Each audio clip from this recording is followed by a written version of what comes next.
At the time of this recording, I have just returned from an amazing trip to Africa, Tanzania and Kenya specifically. And of course, the highlights are all of the incredible animals that we were able to see on safari.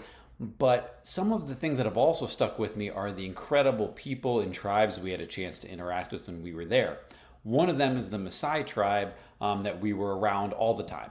And now the Maasai people, they grow up amongst the wildlife there, right? Amongst the lions and the hyenas and the hippos and you name it. And living amongst the wildlife, taking your cattle out to graze constantly and performing traditional dances that involve a lot of jumping facilitates a very active lifestyle. And the Maasai people do this in their traditional wear, specifically in their sandals that they build for themselves, which by our standards are very minimalistic, don't provide a lot of support compared to what we may be used to here in the United States. So how are the Maasai so active, constantly running and jumping despite wearing barely any footwear? Well, it's because they grow up this way, right? They're born into it, and so they develop the attributes and the physical characteristics necessary through development to be able to handle the large amount of forces that are necessary to be able to absorb and control when you're running and jumping, etc.,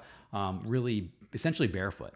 And we try to implement many of those things ourselves here in the States with things like barefoot training, barefoot running, or running with very minimalistic footwear became a big craze years ago. And it's great to try to take a lot of these principles that we see with a lot of these indigenous tribes in many of these places and try to implement them ourselves.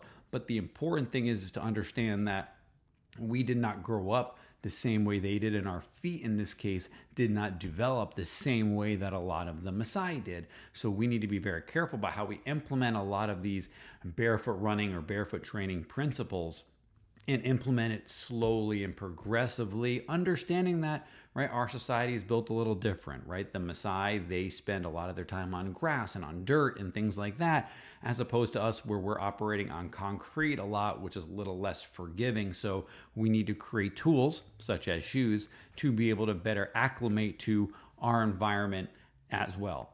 So whenever we're reading books such as a famous one is Born to Run, where the author spent time with an indigenous tribe in Mexico and where they run in sandals and wanted to implement that into his training and independent routine.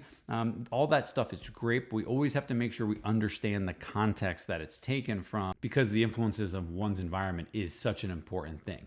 So if you've read something online or in a book or whatever the case may be and are looking for some advice on how you can implement it into your training, or maybe you're looking for a little extra edge and want to know what maybe some of the best things are that are out there and how we implement it in our current environment, contact us. We'd love to be able to help you optimize your training to the fullest.